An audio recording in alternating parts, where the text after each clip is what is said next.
Air purifier जो Vestige की इतनी सारी प्रोडक्ट की रेंज के अंदर ये एक वंडरफुल प्रोडक्ट हमारे पास आ चुकी है। और आज जो हम समझने वाले हैं इसको 3 कैटेगरी में समझेंगे। और वो जो कैटेगरी है कि शार्प एयर प्योरीफायर जो है उसकी इंपॉर्टेंस क्या है, साथ साथ में ये कौन सी टेक्नोलॉजी पे वर्कआउट करता है, and third the most important thing how to sell, ये इसको किस तरह से हम लोगों को बेच सकते हैं या एक्सप्लेन कर सकते हैं। ये 3 कैटेगरी में हम देखने जाने वाले हैं दोस्तों। इसकी शुरुआत करते हैं पहले इंपॉर्टेंस से। दोस्तों आज सबसे बड़ा प्रॉब्लम जो हमारे सामने आ चुका है वो यहाँ पे है, protect yourself and your family from the invisible killers act now. यानी दोस्तों अभी हमें ऐसे दुश्मन का सामना करना है जो हमें दिखते भी नहीं है। अदृश्य दुश्मनों के सामना हम सब, ये जैसे पेंडेमिक चल रहा है यहाँ से ज्यादा रियलाइज हुआ है हमें, लेकिन तो भी हम सालों से इसके सामने फाइट कर रहे हैं। दोस्तों इसको हम थोड़ा और डिटेल में समझने की कोशिश करते हैं कि किस तरह से हम फाइट कर सकते हैं। तो अगर मान लीजिए अगर आपको किसी ने अगर खाना दिया, वो भी कुछ डर्टी है यानी उसके अंदर कुछ गंदगी है, ठीक है, अगर वो खाना आपने देखा तो आप क्या करोगे, वो खाना खाओगे नहीं, मे बी इसको अवॉइड करोगे, ठीक है। अगर आपको डर्टी पानी दे दिया, पानी के अंदर कुछ गंदगी है, तो क्या वो ऐसा ग्लास आप पानी पियोगे? नहीं। आप क्या करोगे, दोनों को अवॉइड करोगे, भाई मुझे खाना नहीं खाना है, मुझे पानी नहीं पीना है, आप अवॉइड कर लोगे। लेकिन सोचो हमारे आसपास अगर डर्टी एयर है तो हम क्या करेंगे। मान लीजिए इंडस्ट्री का धुआं चल रहा है या तो फिर व्हीकल का इमिशन यानी कि उसका धुआं निकल रहा है, ये सब चीजें अगर हमारे आसपास है तो क्या हम ब्रेथ लेना बंद कर देंगे, हम सांस लेना बंद कर देंगे, अवॉइड करेंगे? नहीं, हमें लेनी ही पड़ती है। दोस्तों ऐसी बहुत सारी चीजें हम इनहेल करते हैं, हमारे अंदर जा रही है और हमें बहुत सारे प्रॉब्लम्स आ रहे हैं। और ये प्रॉब्लम्स जो आप देख रहे हैं, ये प्रॉब्लम्स हमारे सराउंडिंग में है ही है। आप देखिए आज पूरे दिन हम सांस लेते हैं छोड़ते हैं, आप ब्रीथ इन ब्रीथ आउट करते हैं, आपको पता है हम पूरे दिन में कितना ब्रीथ इन करते हैं? तो यहाँ पे एक सर्वे बता रहा है कि पूरे दिन में 11,000 लीटर हम क्या करते हैं, एयर हवा अपने फेफड़ों में लेते हैं यानी कि सांस में लेते हैं, ठीक है। 11,000 लीटर यानी स्विमिंग पूल जितना पानी जितना होता है उतना हवा हम हर रोज हमारे बॉडी में जाता है। साथ साथ में एक बंदा अगर विजिंग यानी कि एक छींक भी खाता है तो उसके जो पार्टिकल्स जो होते हैं वो सामने वाले की नजर के, यानी कि वो सामने वाला अपने पल के झपकाए उसके पहले तो उस तक पहुंच जाते हैं। यानी इसको कहते हैं 160 किलोमीटर पर आवर, यानी राजधानी रेल की जो एक स्पीड होती है उतनी स्पीड से ये पार्टिकल्स होते हैं वो सामने वाले के तक पहुंच जाते हैं और ये इन्फेक्शन सामने वाले को लग जाता है। दोस्तों ये हमारे आसपास चल रहा है। साथ साथ में अभी इतना पॉल्यूशन बढ़ चुका है, पर डे हम जितना पॉल्यूशन ये है ये इक्वल है 10 to 20 सिगरेट, यानी 10 से 20 सिगरेट पीकर जितने धुआं निकल रहा है उतना धुआं पूरे दिन 11,000 लीटर जो एयर लेते हैं उसमें इतना धुआं हमारे बॉडी में जाता है, यानी पॉल्यूटेंट हमारे बॉडी में जाता है। और इसकी वजह से आप ज्यादातर आप लोगों ने देखा होगा पेपर में कई जगह पे न्यूज कटिंग में आया है कि एयर पॉल्यूशन के बारे में बताया जाता है, कि इसकी अवेयरनेस बताई जाती है, कि इसकी कितने सारे प्रॉब्लम्स इसके बारे में बताया जाता है। ये हम देखते हैं, देखकर अनसुना कर देते हैं। हम सबको लगता है तो वी आर सेफ, हम तो सिक्योर्ड है। क्यों? क्योंकि हम तो बोले ज्यादातर तो हम लोग बोले पॉल्यूशन तो बाहर होता है और कुछ तो होता नहीं है। बट सबसे जो एक सर्वे बता रहा है ये आप समझने की कोशिश कीजिए, 90% ऑफ इंडोर लिविंग, हम पूरे दिन में यानी कि 24 घंटों में से 90% हम घर के अंदर रहते हैं, यानी कि 4 दीवारी के अंदर रहते हैं। दोस्तों 4 दीवारी यानी कौन सा, यानी होम, यानी या तो घर में रहते हैं या तो ऑटोमेटिक यानी आने जाने के लिए हम कोई व्हीकल यानी कार वगैरह का इस्तेमाल करते हैं, या तो हम पूरे दिन में सबसे ज्यादा समय अपने ऑफिस में या तो स्कूल में बिताते हैं, या तो ऐसी कोई जगह पे जहां पे 4 दीवारी है। यानी हम खुले आकाश में खुले हवा में हम पूरे दिन में खाली 10% समय हमारा आउटर टाइम देते हैं, बाकी 90% हम कोई ना कोई जगह पे कवरेज में होते हैं, यानी 4 दीवारी के अंदर होते हैं। जब हमारे पूरे दिन का 90% समय हम 4 दीवारी के अंदर देते हैं तो हम बीमार क्यों होते हैं? क्योंकि हमारे दिमाग में देखी चीज चलती है कि पॉल्यूशन तो आउटसाइड में है, ठीक है, तो हमारे अंदर तो हमें कोई प्रॉब्लम नहीं होना चाहिए। लेकिन दूसरा सर्वे बता रहा है कि 93% of leave days are due to cold cough and other respiratory disease. दोस्तों आप देखिए 93 लीव डेज कहाँ पे होते हैं? तो आज स्कूल कॉलेज में जो छुट्टियां होती है या तो ऑफिस में जो छुट्टियां होती है उसका सर्वे बताता है जितनी भी छुट्टियां होती है उसका 93% रीजन होता है cold cough and respiratory disease, यानी कि सर्दी जुकाम या उसकी वजह से जो प्रॉब्लम होती है उसकी वजह से छुट्टियां होती है। तो आप सोचिए अगर हम दिन भर में 90% समय 4 दीवारी में बिताते हैं और साथ साथ में अगर 93% डिसीज तो cold cough and other respiratory disease होते हैं, तो ये सबसे सोचने वाली समझने वाली बात है कि ये सबसे ज्यादा प्रॉब्लम हो रहा है अपने इंडोर पॉल्यूशन की वजह से हो रहा है। तो आइए आगे बात करते हैं उसके बारे में। दोस्तों आपको ये भी आपको जानकारी होनी चाहिए कि वर्ल्ड के जितने भी अस्थमा पेशेंट्स है उसके 1/3 of asthma patients are in India. India के अंदर इतने पेशेंट्स आज अस्थमा के बीमार होने लगे हैं। तो ये सब क्यों हो रहा है इसके बारे में भी हम जानेंगे। दोस्तों what our body can inhale, हमारा बॉडी क्या इनहेल करता है, हम सांस लेते हैं तो कौन कौन सी चीजें हम अंदर जा सकती है। तो देखिए एक बड़ा ऑब्जेक्ट जो है जो 100 mm से 10 mm की साइज का होता है, क्या वो हमारे नाक के द्वारा नोज के द्वारा अंदर जाएगा? नहीं, वो अंदर नहीं जाएगा। उससे भी छोटी बात करते हैं कि 10 mm से 2 mm की कोई ऑब्जेक्ट होगा, क्या वो इनहेल कर पाएंगे हम, हमारे अंदर जाएगा? नहीं, वो भी नहीं जा पाएगा। लेकिन एक माइक्रो चीज, अति माइक्रो, जो हमें दिखती भी नहीं है, यानी 2 mm से लेके 0.2 mm इतना छोटा पार्टिकल जो होता है, जो हमें अपनी आंखों से दिखता भी नहीं है, ऐसी चीजें हमारे नोज के द्वारा चली जाती है। हमारे नोज के अंदर भी हेयर होते हैं जो एक फिल्टर का काम करते हैं, लेकिन जो 2 mm से लेके 0.2 mm के माइक्रो पार्टिकल्स होते हैं, ठीक है, उसको अपने हेयर नोज के अंदर जो हेयर है वो भी उसको फिल्टर नहीं कर पाते और वो अंदर जाते हैं और अंदर जाके बहुत सारे प्रॉब्लम्स करते हैं। दोस्तों ये इनविजिबल, ये हमें दिखता भी नहीं है। मान लीजिए हमें लगता है अपना कमरा तो एकदम खाली है, लेकिन अगर एक खाली कमरा है, रात को खाली आप एक टॉर्च चालू करोगे तो ये टॉर्च के अंदर भी जो पार्टिकल्स आपको उड़ते हुए दिखेंगे, ये पार्टिकल्स जो है ये पार्टिकल्स अंदर जाते हैं और उसकी वजह से क्या होता है देखिए आप, ये what is the immune response to foreign object entering in the airway. हमारे जो एयरवे है उसके अंदर कौन कौन सी चीज, यानी पोलन है, मोल्ड है, बैक्टीरिया, टोबैको स्मोक या पेट डेंडर, एमोनिया, ये जितने भी PM 2.5 जिसको बोलते हैं, ये जितने भी लेस देन PM 2.5 जो है पार्टिकल्स है जो अपने बॉडी में जाते हैं, ठीक है, जो इनहेल होते हैं और जिसकी वजह से जो अपनी एयरवे होती है उस पर क्या असर होती है, तो अंदर जाके ये रेस्पिरेटरी सिस्टम में अंदर जाती है, ठीक है। तो जाने के बाद सबसे ज्यादा अगर जितने पॉल्यूटेंट अंदर जाएंगे तो हमें स्नीजिंग यानी कि छींक आना शुरू हो जाता है। ये कुदरती एक सिस्टम है कि हमारा बॉडी तुरंत प्रोटेक्ट करता है अपने आप को, यानी स्नीजिंग, यानी कोई भी ऐसी गलत चीज अंदर जाती है तो स्नीजिंग यानी कि ये छींक द्वारा उसको बाहर धकेलने की कोशिश करती है और एक साथ में बाय फोर्सफुली उसको बाहर निकाल देती है, तो स्नीजिंग होती है। और ज्यादा पॉल्यूटेंट अपने बॉडी में जाता है तो अपना बॉडी कुदरती ये रिएक्ट करता है मुकस सिक्रेशन जिसको बोलते हैं। मुकस सिक्रेशन का मतलब होता है बलगम। जैसे अपने बॉडी में ज्यादा और ज्यादा कचरा अंदर गया, जैसे ये रेस्पिरेटरी सिस्टम ही ऐसी है कि हम सांस लेते हैं और वहीं से वापस आती है, तो जितने भी ये पॉल्यूटेंट अंदर जाते हैं तो हमारा बॉडी कुदरती एक गौन बनाता है और उसको मुकस यानी कि ये बलगम बोलते हैं, ये बलगम के स्वरूप में वो बाहर थ्रो करता है, ठीक है। हम कफ वगैरह जैसे बाहर निकालते हैं, अगर उसको अगर हम उसको हम अगर लेबोरेटरी टेस्ट कराए तो उसके अंदर आपको बहुत सारे पोलन मोल्ड या बैक्टीरिया, ये सब बहुत सारी चीजें मिलेगी उसके अंदर। तो ये कुदरत ने जो बनाई है दोनों चीजें, स्नीजिंग एंड मुकस सिक्रेशन, ये बहुत ही इंपॉर्टेंट अपने अपने अपने रेस्पिरेटरी सिस्टम को स्ट्रॉन्ग बनाने के लिए, कचरा निकालने के लिए। जब ये दोनों परास्त हो जाते हैं और ये पॉल्यूटेंट ज्यादा बढ़ जाते हैं, ये दोनों में से कोई भी चीज काम नहीं करती, तो तीसरी चीज काम करती है,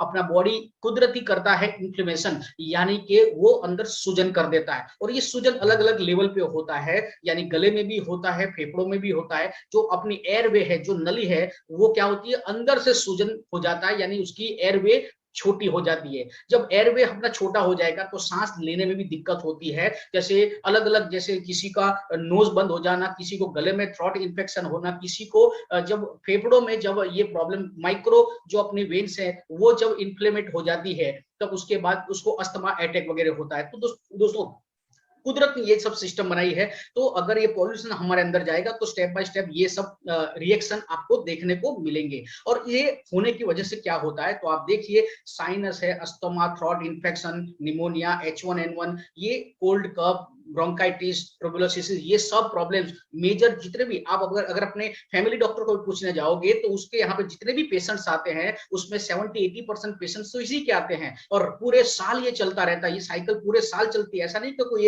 एक समय पे होता है, ये पूरे साल रहता है, क्योंकि ये पॉल्यूशन चारों तरफ हमारे पास है, आउटर इनर सभी जगह पे ये पॉल्यूशन बढ़ रहे हैं। तो ये इसी के चक्कर में हमारा रेस्पिरेटरी सिस्टम डैमेज होता रहता है और हमें परेशानी होती रहती है।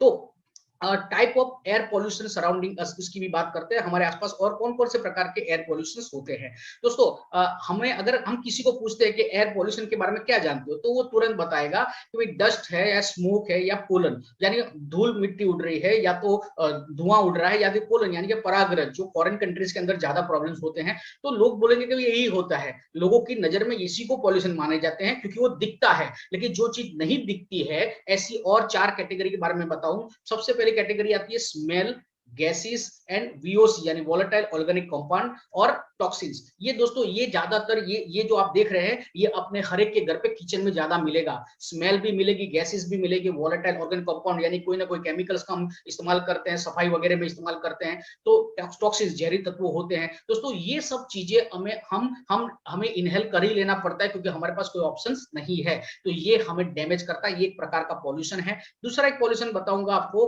वो है स्टैटिक चार्ज। आपको लगेगा स्टैटिक चार्ज ये है क्या? तो स्टैटिक चार्ज को मैं अगर इजी लैंग्वेज में आपको समझाऊं, तो अपने घर पे जितनी भी सरफेस है, यानी कि एलईडी टीवी है, तो आप देखेंगे तो उसकी स्क्रीन के ऊपर भी धूल मिट्टी जमी होती है। दूसरा बात करूं तो अपना सीलिंग फैन जो है, सीलिंग फैन विंटर में मान लीजिए आपने सीलिंग फैन नहीं चालू करते तो उसके ऊपर कोई धूल मिट्टी नहीं होती, लेकिन जैसे ही समर आता है हमारा सीलिंग फैन 24 घंटे चालू रहता है, तो उसके ऊपर और ज्यादा धूल मिट्टी जमना शुरू हो जाता है। तो हमें भी आश्चर्य होगा कि जब बंद था तब धूल मिट्टी नहीं लगी, लेकिन जब चालू है तो धूल मिट्टी कैसे लग जाती है। चलिए और एक ऑप्शन मैं बताता हूँ, एक और एग्जांपल बताता हूँ। सालों पहले आपके पास हमारे पास था डब्बा टीवी था, एक बॉक्स टाइप का टीवी होता था।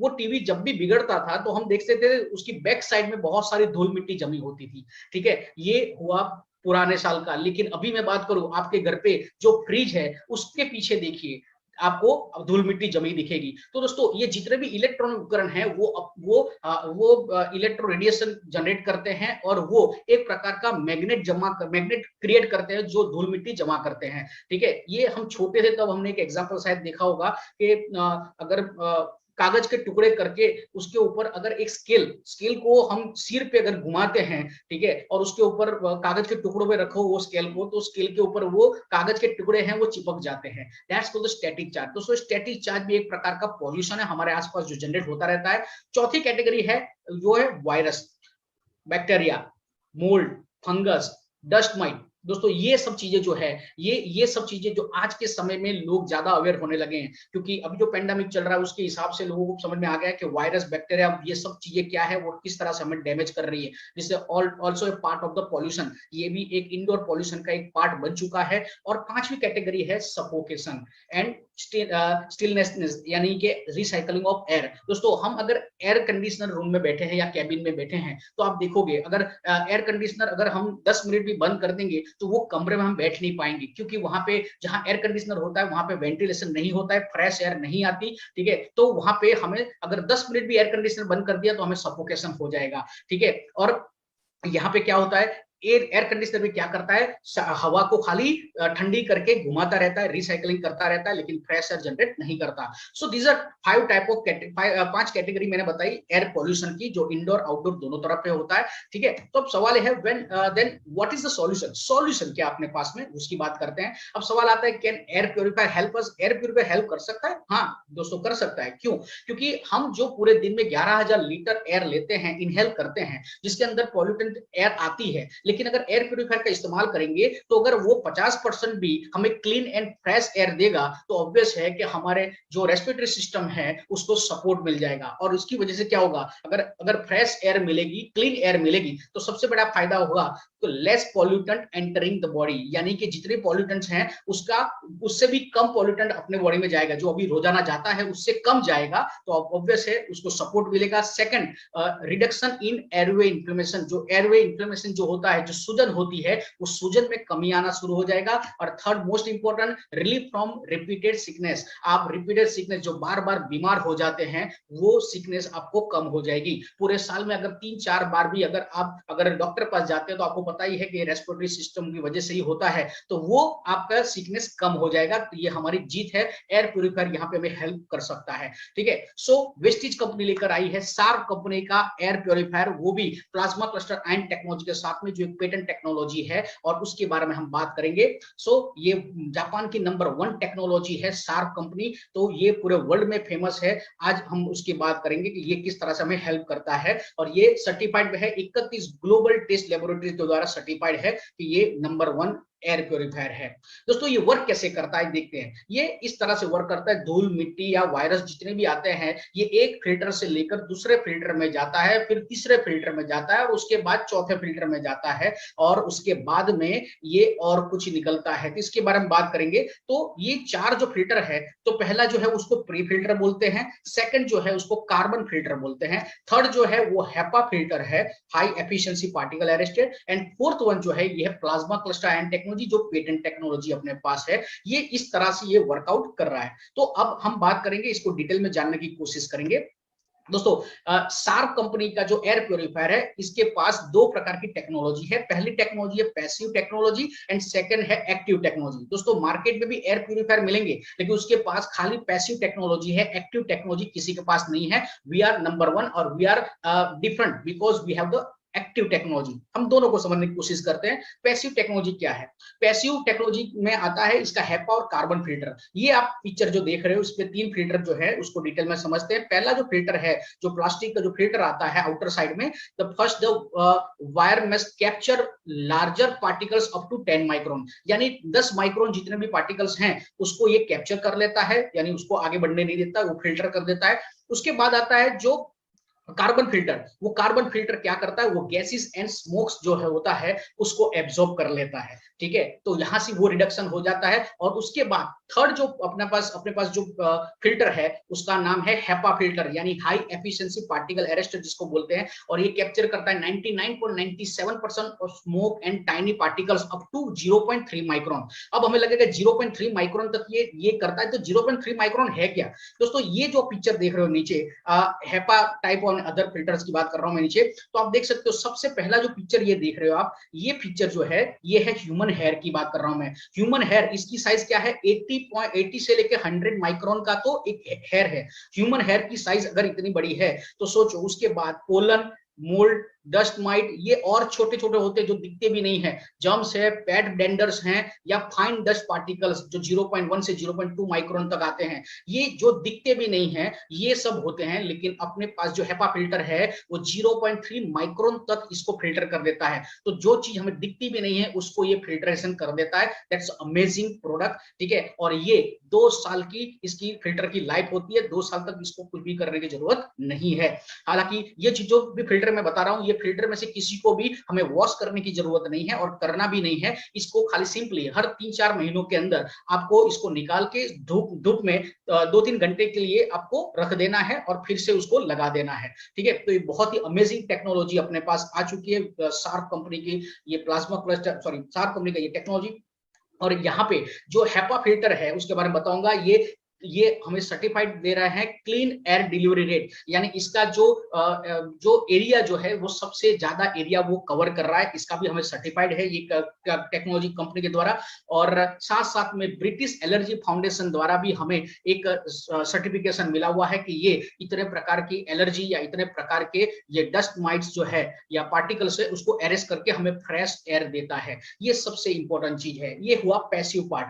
अब हम बात करेंगे एक्टिव पार्ट की। एक्टिव पार्ट जो यहाँ पे आप देख सकते हो मशीन के ऊपर जो प्लस माइनस साइन है, इसको हम समझने की कोशिश करेंगे। दोस्तों एक्टिव में सबसे पहला आता है ये प्लाज्मा क्लस्टर आयन टेक्नोलॉजी करता क्या है, तो हवा के अंदर जितने भी वाटर वेपोर यानी कि भेज जो होता है, पानी जो होता है यानी कि भेद स्वरूप में होता है, ठीक है, उसका यानी पानी के संयोजन को जिसको बोलते हैं H2O, ठीक है, यानी हाइड्रोजन ऑक्सीजन का कॉम्बिनेशन होता है। ये इसके अणुभार को तोड़ता है और हाइड्रोजन ऑक्सीजन को अलग करके हवा में थ्रो करता है। हाइड्रोजन जिसको प्लस साइन और ऑक्सीजन जिसको माइनस साइन बोला जाता है, और दोनों को अलग करके हवा में थ्रो किया जाता है। अब जब थ्रो होता है तो ये फ्रेश इंडोर एयर क्रिएट करता है, ये जनरेट करता है, और जिसकी वजह से हमें एक फॉरेस्ट फ्रेश एयर जितना जैसा माहौल बन जाता है अपने कमरे के अंदर। ये जो चीजें अमेजिंग टेक्नोलॉजी, ये पेटेंट टेक्नोलॉजी किसी के पास नहीं है। सेकंड, ये क्या करता है, जो न्यूट्रलाइज करता है ये हार्मफुल वीओसी और अदर टॉक्सिक डिसीज जो होते हैं, यानी ये एमोनिया जितना जितना भी ये जो अपने गैसेस होते हैं, ठीक है, उसको भी ये नलीफाई कर देता है, उसको नेचुरलाइज कर देता है। यानी कोई भी प्रकार की अगर आपको स्मोक है या सिगरेट की स्मेल है, जो भी स्मेल्स हैं, उसको ये खत्म कर देता है। ये technology plasma cluster and technology जो बात कर रहा हूं वो इसके ऊपर काम कर रहा है। तो और क्या करता है, ये जो प्लस माइनस मैंने बताया, जो हाइड्रोजन ऑक्सीजन ये जो हवा में थ्रो करता है, ये हवा में थ्रो करने के बाद ये क्या करता है, तो हवा में जितने भी एयरबोर्न वायरस जो है, ठीक है, जो हवा में उड़ रहे हैं, ठीक है, उसके ऊपर बैठकर उसको किल कर देता है, यानी उसको नलीफाई कर देता है। So the third most important इसका जो फीचर है वो है किल्स माइक्रोबिल्स। माइक्रोबिल्स जो है उसको किल करता है। तो प्लाज्मा क्लस्टर किस किस को खत्म करता है, जो वायरस जो है हवा में उड़ रहे हैं, यानी इकोइल बैक्टीरिया या वायरस H1N1 या स्वाइन फ्लू। तीसरा है ट्रबुलोक्लासिस बैक्टीरिया या फंगल स्पोर्स है, या तो सबसे ज्यादा खतरनाक जो भी चल रहा है कोरोना एयरबोर्न, ये सभी को ये किल कर देता है, खत्म कर देता है। और साथ साथ में हमें क्या देता है, ये स्टरलाइज द एयर, यानी ये एयर को स्टरलाइज कर देता है। और ये सर्टिफाइड है 24 नहीं लेकिन अब तो 31 लेबोरेटरीज है पूरे वर्ल्ड में जो जिन्होंने सर्टिफाइड किया है कि प्लाज्मा क्लस्टर एंड टेक्नोलॉजी ये हमें इतने प्रकार से इनविजिबल किलर्स जो हमारे आसपास घूम रहे हैं उसको किल कर देता है, उसको खत्म करके हमें फ्रेश रूम देता है, फ्रेश एरिया हमें देता है। तो दोस्तों प्लाज्मा क्लस्टर एंड टेक्नोलॉजी ये वर्क करता है। ये आज के प्रेजेंट सिचुएशन कोविड में किस तरह से, इसका भी एक पिक्चर देख लो। तो electron microscope image showing inactivated state, यानी आप ये पहला पिक्चर जो देख रहे हो यहाँ पे यह स्पॉट दिखाया है, ये वायरस, यानी ये जो कोरोना के वायरस जो एक्टिव वायरस है उसकी आपको पिक्चर दिखाई गई है। जबकि ये एयर प्योरीफायर यानी प्लाज्मा क्लस्टर को चालू नहीं किया था, उसके ये एक्सपोज नहीं हुआ था, तब का ये फोटो है। और जैसे एयर प्योरीफायर चालू हुआ, प्लाज्मा क्लस्टर एंड टेक्नोलॉजी ये रन हुआ, उसके बाद का आप पिक्चर देख सकते हो कि वो जो वायरस है वो डैमेज कर दिया वो वायरस को, यानी वायरस खत्म हो गए। दोस्तों ये सर्टिफाइड हमारे पास है कि एयर प्योरीफायर, शार्प कंपनी का जो एयर प्योरीफायर है प्लाज्मा क्लस्टर एंड टेक्नोलॉजी, वो क्या करता है, तो ये जो कोविड के वायरस जो है, एयरबोर्न वायरस जो है, उसको विद इन 30 सेकंड के अंदर वो 91.3% उसके जो भी उसको रिड्यूस कर देते हैं, उसको हवा में से कम कर देते हैं। ठीक है, यानी हमें हमारा प्रोटेक्शन हमारे आसपास बन जाता है, प्रेजेंटली बन जाता है। तो दोस्तों ये जो बात कर रहा हूं ये है certified and verified by 31 research organisation across the world. आपके सामने है अस्थमा सोसाइटी ऑफ इंडिया या द ब्रिटिश एलर्जी फाउंडेशन ले लो, ये जितने भी आपके सामने है ये सभी प्रकार के सर्टिफिकेशन हमारे पास है कि ये प्रूवन करता है कि एयर प्योरीफायर जो वेस्टिज का शार्प का एयर प्योरीफायर है वो बेस्ट ऑफ द बेस्ट है। इसके सर्टिफिकेशन यहाँ पे आपको सामने है। और क्या करता है, तो एक्टिव प्लाज्मा क्लस्टर टेक्नोलॉजी जो बात करते हैं, तो इसमें ये रिमूव स्टैटिक चार्जेस, मैंने अभी आपको स्टैटिक चार्जेस के बारे में बताया कि जितने भी इलेक्ट्रॉन उपकरण हमारे आसपास है वो स्टैटिक चार्ज जनरेट करते हैं और अपनी तरफ डस्ट है या पोलन है या बैक्टीरिया अपने तरफ आकर्षित करते हैं और अपने ऊपर जमा कर देते हैं दोस्तों, जिसकी वजह से हमारे इलेक्ट्रॉनिक उपकरण जितने भी है उसकी भी लाइफ कम हो जाती है। दोस्तों अगर आपके पास माइक्रो इलेक्ट्रॉनिक्स हैं, ठीक है, तो उसकी अगर आपको उसको भी प्रोटेक्ट करना है तो ये एयर प्यूरिफायर एक साथ में ह्यूमन बॉडी को तो प्रोटेक्ट करता है लेकिन इलेक्ट्रॉनिक आइटम को भी प्रोटेक्ट करता है कि उसके ऊपर ये डस्ट वगैरह जो भी है वो बनने नहीं देगा, यानी वो ये स्टैटिक चार्जेस को नलीफाई कर देता है। और पांचवा जो उसका बेनिफिट है वो है हाइड्रेट स्किन। दोस्तों ये हमारे स्किन को भी हाइड्रेट करता है, यानी अगर कई बार हमने देखा होगा कि हम रात को सोते हैं, अगर हमारे कमरे में एसी भी चल रहा है लेकिन सुबह उठते हैं तो कई जगह पे हमारे चेहरे पे चिकास वगैरह लगता है, जो ऑयली स्किन बन जाती है। तो ये क्या करता है, रिमूव एक्सेस सबम ये उसको रिमूव करता है और ये मॉइस्चर को ये इंप्रूविंग टेक्सचर एंड मॉइस्चर करता है, यानी हमारे स्किन को और ज्यादा हाइड्रेट करने का काम करता है। यानी एक ही चीज मल्टीपल फायदे कर रहा है। दोस्तों मैंने यहाँ पे दो चीज दिखाई आपको, पैसिव टेक्नोलॉजी भी दिखाई और साथ में एक्टिव टेक्नोलॉजी भी आपको दिखाई शार्प के टेक्नोलॉजी का। So sharp air purifier, the one and only mechanism to generate forest fresh air. दोस्तों ये फॉरेस्ट फ्रेश एयर हमें जनरेट करके देता है। इसका मैं एक साथ में एक एग्जांपल भी देना चाहूंगा कि इसको कैसे हम चेक करें। दोस्तों अगर मान लीजिए 3-4 दिन के लिए आप घर से बाहर घूमने के लिए जाते हो तो क्या करते हो, तो आप सभी खिड़की दरवाजे बंद करके जाते हो। आप जब वापस आते हो तो क्या करते हो, आप जितने भी खिड़की दरवाजे हैं, जितने कमरे के खिड़की दरवाजे सभी को आप खोल देते हो। क्यों? क्योंकि आपके कमरे के अंदर जो हवा थी वो स्टक थी, और हवा जो स्टक थी उसकी वजह से क्या हो रहा है कि वो स्टक हवा हमें सफोकेशन देता है, इसलिए हमें उसको खिड़की दरवाजे खोल देंगे तो फ्रेश एयर आएगा और हमें अच्छा लगेगा। लेकिन अब इसके अब के बार आप जाओ तो आगे जितने भी कमरे हैं सभी को बंद कर दो, लेकिन एक कमरे के अंदर आपका